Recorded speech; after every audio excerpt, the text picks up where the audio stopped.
ഇന്ന് നിങ്ങൾക്കൊരു നല്ലൊരു ബോധവൽക്കരണ സെഷനാണ് ഞാനിവിടെ എടുക്കാൻ പോകുന്നത്. അവൾഷൻ. കുറച്ച് പേരെ ഇത് കേട്ട് കാണത്തുള്ളൂ. സിമ്പിളായിട്ട് പറഞ്ഞാൽ നമ്മുടെ സ്ഥിരദന്തം വായിൽ നിന്നും ഊരി വന്നാൽ നമ്മൾ എന്ത് ചെയ്യും? കൂടുതലും ഈ ഡിസ്കഷൻ സ്കൂൾ കുട്ടികളെ കേന്ദ്രീകരിച്ചാണ് ഞാനിവിടെ കാര്യങ്ങൾ പറയുന്നത്. നമുക്കറിയാം, അവൾഷൻ അല്ലെങ്കിൽ സ്ഥിരദന്തം ഊരി വരുന്നൊരവസ്ഥ, അതിൻ്റെ ഒരു റെക്കോർഡ് നോക്കുകയാണെങ്കിൽ ഒരു 5 to 19% കേസസാണ് നമ്മൾ കണ്ടുവരുന്നത്. അപ്പോൾ അവൾഷൻ പ്രധാനമായിട്ടും കേന്ദ്രീകരിക്കുന്നത് സ്ഥിരദന്തം വായിൽ നിന്നും ഊരി വരുന്നൊരവസ്ഥ. അത് കൂടുതലും നമ്മൾ കണ്ടുവരുന്നത് എവിടാണ്? നമുക്കൊരു ക്ഷതം വരുമ്പം, ഒരു ഡയറക്റ്റ് മുഖത്തൊരു ബ്ലോ കിട്ടുമ്പോഴോ, അല്ലെങ്കിൽ തള്ളി നമ്മൾ ഉരുണ്ട് വീഴുമ്പോഴോ, ഇതുപോലെ ക്ഷതം വരുമ്പോഴോ, അല്ലെങ്കിൽ ഒരു റോഡ് ട്രാഫിക് ആക്സിഡൻറ്റ് വരുമ്പോഴാണ് ഇതുപോലുള്ള കേസസ് നമ്മൾ കാണുന്നത്. വളരെ സിമ്പിളായിട്ടും എളുപ്പമായിട്ടും നമ്മൾ കൂടുതൽ ഈ കേസസ് കാണുന്നത് കുട്ടികളിലാണ്, അല്ലേ? സ്കൂളിൽ അവർ ഓടിക്കളിച്ച് നടക്കുമ്പോൾ ഒരു കുട്ടി തള്ളി അല്ലെങ്കിൽ സ്റ്റെപ്പിൽ നിന്നും തെന്നി വീഴുമ്പോഴോ ഒക്കെയാണ് ഈ ഒരു അവൾഷൻ എന്നുള്ളൊരു കാര്യം നമ്മൾ കാണുന്നത്. അപ്പോൾ അതെങ്ങനെ മാനേജ് ചെയ്യണം?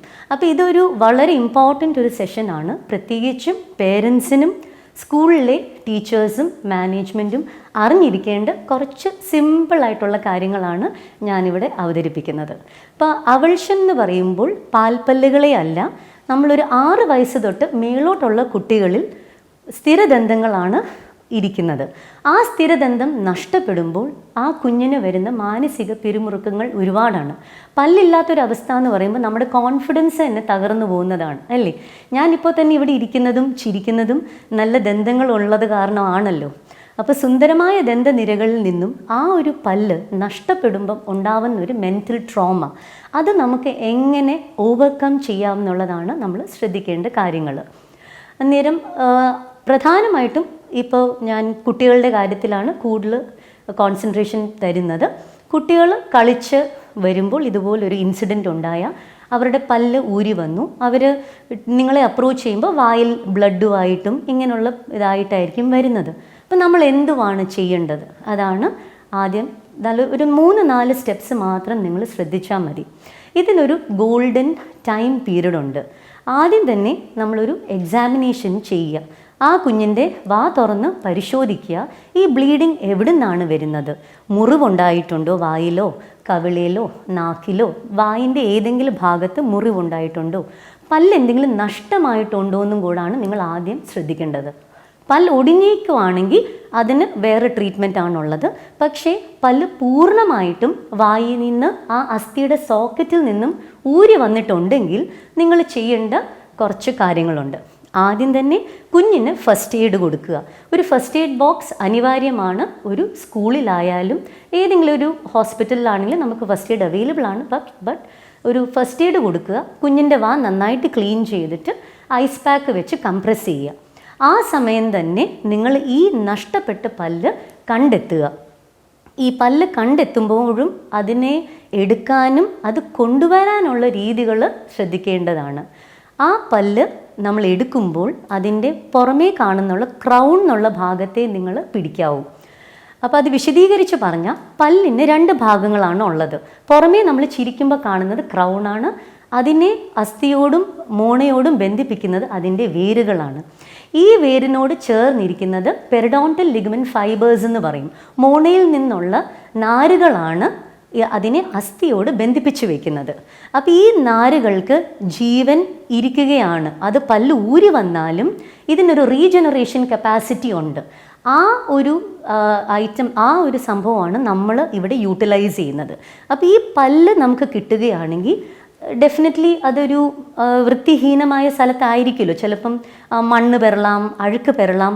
അപ്പം സാധാരണ പ്രവണത എന്താണ്? നമ്മൾ ഉടനെ അതെടുത്ത് കഴുകും. അപ്പം അങ്ങനെ ചെയ്യാൻ പാടില്ല. അതിനെ ക്രൗൺ പോർഷനിൽ പിടിച്ചെടുത്തിട്ട് വളരെ ലൈറ്റായിട്ട് റിൻസ് ചെയ്യാൻ പാടുള്ളൂ. ജസ്റ്റ് അതിനെ ടാപ്പിൻ്റെ അടിയിൽ സ്ലോ റണ്ണിങ് വാട്ടറിലെ അത് ക്ലീൻ ചെയ്യാവൂ. അല്ലെങ്കിൽ ഏറ്റവും ഉത്തമമായ മാധ്യമം നമ്മുടെ പാലാണ്. പാൽ അവൈലബിൾ ആണ്. ഇപ്പോൾ വീട്ടിൽ വെച്ച് സംഭവിച്ചാലും സ്കൂളുകളിൽ സംഭവിച്ചാലും പാലെന്നുള്ള മാധ്യമത്തിൽ നമുക്ക് ആ പല്ല് ക്ലീൻ ചെയ്ത് അതിൽ തന്നെ ഈ പല്ല് കൊണ്ടുവരാവുന്നതാണ്. കുറച്ച് മുതിർന്ന കുട്ടികളാണെങ്കിൽ ഒരു 8 തൊട്ട് മേളോട്ടുള്ള പ്രായമുള്ള കുട്ടികളിൽ അവരുടെ ഉമിനീര് തന്നെ നമുക്ക് ഈ പല്ല് കൊണ്ടുവരാവുന്നതാണ്. അപ്പോൾ അത് ഒന്നെങ്കിൽ ആ കുഞ്ഞിൻ്റെ വായിൽ തന്നെ വെക്കാം. അത് പക്ഷേ കുഞ്ഞുങ്ങൾ അത്രയും മെച്യൂറായാൽ മാത്രമേ നമുക്കത് ചെയ്യാൻ സാധിക്കൂ. അല്ലെങ്കിൽ ഒരു ബൗളിനകത്തോട്ടോ ഒരു പാത്രത്തിനകത്തോട്ടോ അവർ തുപ്പിയിട്ട് ആ തുപ്പലിൽ വേണം ഈ പല്ല് കൊണ്ടുവരാൻ.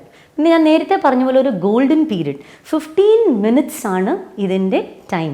ഈ പല്ലിനെ നമ്മൾ തിരിച്ച് ആ അസ്ഥിയിലോട്ടും മോണയിലോട്ടും ബന്ധിപ്പിക്കുന്ന ഒരു റീപ്ലാന്റേഷൻ ആണ് നമ്മൾ ചെയ്യുന്നത്. അപ്പം അതിൻ്റെ ഒരു ഗോൾഡൻ പീരീഡ് എന്ന് പറഞ്ഞാൽ 15 മിനിറ്റ്സ്. 15 മിനിറ്റിനുള്ളിൽ തന്നെ ഈ കുഞ്ഞിനെ നമ്മളൊരു ഡെൻറ്റിസ്റ്റിൻ്റെ അടുത്ത് എത്തിച്ചാൽ നമുക്ക് ആ സ്ഥിരദന്തം തന്നെ തിരിച്ച് ഉറപ്പിക്കാവുന്ന ഉള്ള ട്രീറ്റ്മെൻറ്റിനെ പറ്റിയാണ് ഞാനിവിടെ പറഞ്ഞുകൊണ്ടിരിക്കുന്നത്. അപ്പോൾ ആ പല്ല് തന്നെ തിരിച്ച് വയ്ക്കുമ്പോൾ ആ കുഞ്ഞിനുണ്ടാവുന്ന ആത്മവിശ്വാസം വളരെ വളരെ പ്രധാനമാണ്. അപ്പം നിങ്ങൾ ശ്രദ്ധിക്കേണ്ട രീതി എന്ന് പറഞ്ഞാൽ ഇതെങ്ങനെ ആ പല്ല് എടുക്കണം. ഞാൻ പറഞ്ഞതുപോലെ വളരെ ലൈറ്റ് വാട്ടറിലേ അത് ക്ലീൻ ചെയ്യാവൂ. ഒരുപാട് ബ്രഷ് ഇട്ടൊന്നും ക്ലീൻ ചെയ്യാൻ പാടില്ല. എന്താണെന്നോ ആ വേരിൻ്റെ അറ്റത്തിരിക്കുന്ന പെരിഡോണ്ടൽ ലിഗമെന്റ് ഫൈബേഴ്സ് ആണ് നഷ്ടപ്പെടുന്നത്. ആ മോണയുടെ നാരുകൾ ഉണ്ടെങ്കിൽ മാത്രമേ ഈ പല്ലിന് ജീവൻ ഉണ്ടാവൂ. അത് തിരിച്ച് നമുക്ക് അസ്ഥിയിലോട്ട് ബന്ധിപ്പിക്കാൻ സാധിക്കത്തുള്ളൂ. പിന്നെ അത് കൊണ്ടുവരേണ്ട മാധ്യമങ്ങൾ എന്താണ്? ഒന്ന്, നമ്മുടെ തന്നെ ഉമിനീര്. അത് ഒന്നെങ്കിൽ വായിൽ തന്നെ വെച്ചുകൊണ്ട് വരാം, അല്ലെങ്കിൽ ഒരു പാത്രത്തിനകത്ത് ഈ ഉമിനീര് കളക്ട് ചെയ്തിട്ട് അതിലിട്ടുകൊണ്ട് വരാം. രണ്ടാമത്തേത് പാലാണ്. മൂന്നാമത്തേതാണ് HBSS എന്നും പറഞ്ഞ് Hanks balanced solution, salt solution. ഇത് കൂടുതലും ചില സ്കൂൾസിലൊക്കെ ഫസ്റ്റ് എയ്ഡ് ബോക്സിൽ ഇത് വെക്കുന്നതാണ്. അല്ലെങ്കിൽ നോർമലായിട്ട് ഈ തുപ്പലോ അല്ലെങ്കിൽ പാല് തന്നെ മതിയാവും. പ്രധാനമായിട്ട് ശ്രദ്ധിക്കേണ്ട കാര്യം, ഇതുപോലുള്ള വീഴ്ചകളോ ക്ഷതങ്ങളോ വരുമ്പം സാധാരണ ഒരു ആൾക്കാർ ചെയ്യുന്നത് എന്തുവാ, ഒരു ഡോക്ടറുടെ അടുത്താണ്, ഹോസ്പിറ്റലിലോട്ടാണ് പോകുന്നതും ബാക്കി മുറിവുകൾക്ക് ശുശ്രൂഷ ചെയ്തതിന് ശേഷമാണ് ഒരു ഡെൻറ്റിസ്റ്റിൻ്റെ അടുത്ത് വരുന്നത്. അപ്പോൾ തന്നെ ഈ ഗോൾഡൻ പീരീഡ് കഴിഞ്ഞു കാണും. നമുക്ക് ഈ ട്രീറ്റ്മെൻറ്റിനുള്ള സാധ്യതയും വളരെ കുറഞ്ഞു. അപ്പം നിങ്ങൾ ശ്രദ്ധിക്കേണ്ടത്, വായിലുള്ള മുറിവുകൾ വന്നാൽ പല്ല് നഷ്ടപ്പെടുമ്പോൾ എത്രയും പെട്ടെന്ന് 15 to 30 മിനിറ്റ്സിനുള്ളിൽ നിങ്ങൾ ഡെൻറ്റിസ്റ്റിൻ്റെ അടുത്ത് എത്തുക. പിന്നെ ഇതിൽ കുറേ കാര്യങ്ങളുണ്ട്. നമ്മൾ കുട്ടിയുടെ ഏജ് ശ്രദ്ധിക്കണം. ഈ പല്ലിൻ്റെ കണ്ടീഷൻ നമുക്ക് അറിയാം. ബാക്കി എല്ലാ അവയവങ്ങളും വളർന്നാണ് വലുതാവുന്നത്. പക്ഷേ പല്ലിൻ്റെ ഒരു പ്രത്യേകത എന്ന് പറഞ്ഞാൽ നമ്മുടെ ഈ ഫിംഗർ ടിപ്സിലെ നമ്മുടെ ഫിംഗർ പ്രിൻസ് പോലെ തന്നെ വളരെ യുണീക്കാണ് നമ്മുടെ ടൂത്ത്. എല്ലാവർക്കും ഒരു യുണീക്കായിട്ടുള്ള ടൂത്താണ് ഈച്ച് ആൻഡ് എവറി ഇൻഡിവിജ്വലിനുള്ളത്. അപ്പോൾ പല്ലെന്ന് പറഞ്ഞാൽ ക്രൗൺ മാത്രമാണ് ഫുള്ളായിട്ട് ആദ്യം വളർന്ന് ഇറങ്ങി വരുന്നത്. പക്ഷേ അതിൻ്റെ വേര് പോർഷൻ ഇപ്പം ഒരു ശരാശരി ഒരു 6 തൊട്ട് 7 വയസ്സിലായിരിക്കും പല്ല് മുളച്ചു വരുന്നത്, പെർമനൻറ്റ് ടൂത്ത്, സ്ഥിരദന്തങ്ങൾ. പക്ഷേ അതിൻ്റെ വേരിൻ്റെ വളർച്ച ഒരു 3 വർഷം എടുത്താണ് ആ വേര് പൂർണ്ണമായിട്ടും വളർന്ന് അസ്ഥിയോട് ചേരുന്നത്. അപ്പം ഈ ഒരു 5 അല്ലെങ്കിൽ 7 വയസ്സിൻ്റെ ഇടയിൽ ഈ ക്ഷതം വരികയാണെങ്കിൽ അതിൻ്റെ ട്രീറ്റ്മെൻറ്റിൽ വ്യത്യാസം വരും. അതേസമയത്ത് 10 വയസ്സിന് മേളോട്ടുള്ള കുട്ടികളിൽ ഈ ദന്തങ്ങൾ പൂർണ്ണമായിട്ടും വളർന്നു കാണും. അപ്പോൾ ഈ ഒരു വളർച്ചയുടെ അടിസ്ഥാനത്തിൽ ട്രീറ്റ്മെൻറ്റിന് വ്യത്യാസം വരാം. നമ്മളൊരു പൂർണ്ണമായിട്ടൊരു ഫുൾ എക്സ്റേ എടുക്കും, മേൽത്താടിയുടെയും കീഴ്ത്താടിയുടെയും എക്സ്റേ എടുത്ത് അത് അസസ് ചെയ്യും. വേറെ എന്തെങ്കിലും അസ്ഥിയിൽ പൊട്ടലുണ്ടോ, വേറെ പല്ലുകൾ ക്ഷതവോ പൊട്ടലോ എന്തെങ്കിലും ഉണ്ടോ എന്നും കൂടെ നോക്കിയിട്ടാണ് നമ്മൾ നിങ്ങളുടെ ഡോക്ടർ ആ ട്രീറ്റ്മെൻറ്റ് പ്ലാൻ ചെയ്യുന്നത്. അപ്പം നിങ്ങൾ ചെയ്യേണ്ട ഒരേ ഒരു കാര്യം, ആ പല്ല് നഷ്ടപ്പെടാതെ എത്രയും പെട്ടെന്ന് ആ പല്ല് കണ്ടെത്തുക. കുഞ്ഞിനെ നല്ല രീതിയിൽ പരിശോധിച്ച് അസസ് ചെയ്യണം, പല്ല് പൂർണ്ണമായിട്ടും പോയിട്ടുണ്ടോ അതോ പൊട്ടിയിട്ടുണ്ടോ. ഇപ്പോൾ പല്ല് പൊട്ടുകയാണെങ്കിൽ അത് ട്രീറ്റ്മെൻറ്റ് വേറെയാണ്. നമ്മൾ ആ എത്ര പൊട്ടി അതിൻ്റെ ആ ഡെപ്ത് അനുസരിച്ചാണ് ട്രീറ്റ്മെൻറ്റിൽ വ്യത്യാസം വരുന്നത്. ഇതെല്ലാം ഈ പറഞ്ഞതുപോലെ 15 to 30 മിനിറ്റ്സിനുള്ളിൽ നിങ്ങൾ ഡെൻറ്റിസ്റ്റിൻ്റെ അടുത്ത് എത്തുകയാണെങ്കിൽ ഡെൻറ്റിസ്റ്റ് അത് പ്രോപ്പറായിട്ട് പ്ലാൻ ചെയ്ത് നിങ്ങളുടെ കുട്ടിയെ നല്ല രീതിയിൽ എക്സാമിൻ ചെയ്ത് എക്സ്റേസ് എടുത്തതിന് ശേഷം പല്ലിൻ്റെ റൂട്ട് ഫോർമേഷൻ അനലൈസ് ചെയ്ത് പല്ലിൻ്റെ കണ്ടീഷൻ അനലൈസ് ചെയ്ത് ബാക്കിയുള്ള സ്ട്രക്ചേഴ്സ് അതിൻ്റെ അടുത്തിരിക്കുന്ന അസ്ഥിയുടെയോ പല്ലുകളുടെ കൂടെ ഇത് നോക്കിയതിന് ശേഷം പിന്നെ ഈ പല്ലിൻ്റെ കണ്ടീഷനും കൂടെ നമുക്ക് അസസ് ചെയ്യണം. ഈ പല്ല് പൊട്ടിയിട്ടുണ്ടോ, അത് ലൈവാണോ. ഈ ടൈം പീരീഡ് വളരെ ഇമ്പോർട്ടൻ്റ് ആണ്. ഓരോ മണിക്കൂർ കഴിയുന്നോറും പല്ലിൻ്റെ വൈറ്റാലിറ്റി, അതിൻ്റെ ആ രക്തയോട്ടവും ഇതും കുറഞ്ഞു വരികയാണ്. അതുകൊണ്ട് തന്നെ ട്രീറ്റ്മെൻറ്റിൻ്റെ സക്സസ് റേറ്റാണ് കുറഞ്ഞു വരുന്നത്. പിന്നെ ഒരു കാര്യം ശ്രദ്ധിക്കാനുള്ളത്, ഇത് ശരിക്കും പറഞ്ഞാൽ ഒരു 100% സക്സസ്ഫുൾ ആയിട്ടൊരു ട്രീറ്റ്മെൻറ്റ് അല്ല. ഒരു 70% മാത്രമേ നമുക്ക് താൽക്കാലികമായിട്ട് ഉള്ളൊരു ട്രീറ്റ്മെൻറ്റാണ് ഈ റീപ്ലാന്റേഷൻ എന്ന് പറഞ്ഞുള്ളൊരു പ്രൊസീജിയർ. ക്ഷതം ഊരി വന്ന് പല്ലുകളിൽ നമുക്ക് താൽക്കാലികമായിട്ട് ആ പല്ലിനെ ഓർപ്പിക്കാനുള്ളൊരു ടെമ്പററി ട്രീറ്റ്മെൻറ്റാണ് ഈ റീപ്ലാന്റേഷൻ. ബിക്കോസ് നമ്മൾ ഓർക്കണം, ഒരു 7-8 വയസ്സിലുള്ള കുഞ്ഞിന് പല്ല് നഷ്ടപ്പെടുമ്പോൾ അന്നേരം അവർക്കൊരു വെപ്പ് പല്ല് നമ്മൾ എങ്ങനെ വെച്ചു കൊടുക്കും? അത് അവർക്ക് വളരെ ട്രോമ തരുന്നൊരു കാര്യമാണ്. അപ്പോൾ അവരുടെ പല്ല് തന്നെ റീപ്ലാന്റ് ചെയ്ത് കൊടുക്കുമ്പം അവർക്കത് വളരെ കോൺഫിഡൻസ് നേരുന്നതാണ്. പിന്നെ അവരൊരു 30-40 വയസ്സാകുമ്പം അഥവാ ഈ പല്ലിന് എന്തെങ്കിലും ഒരു പ്രോബ്ലം വന്നാൽ നമുക്കത് മാറ്റി ഒന്നുകിൽ ഇംപ്ലാന്റ് വെക്കാവുന്നതാണ്, അല്ലെങ്കിൽ ഫിക്സഡ് ബ്രിഡ്ജസ് വെക്കാവുന്നതാണ്. അപ്പോൾ ഇത് ഒരു 70% ഉള്ളൂ ഇതിൻ്റെ ഒരു സക്സസ് റേറ്റ്. ബിക്കോസ് ഇതിന് ഒരുപാട് കോംപ്ലിക്കേഷൻസ് വരാം. ഇറ്റ് ഓൾ ഡിപ്പെൻസ് ആ ക്ഷതം വന്നത് എങ്ങനെയാണ്, ആ ക്ഷതത്തിൻ്റെ ആഘാതം ഈ കുട്ടിയെ എപ്പോഴാണ് എത്തിച്ചിരിക്കുന്നത് ഡെൻറ്റിസ്റ്റിൻ്റെ അടുത്ത്.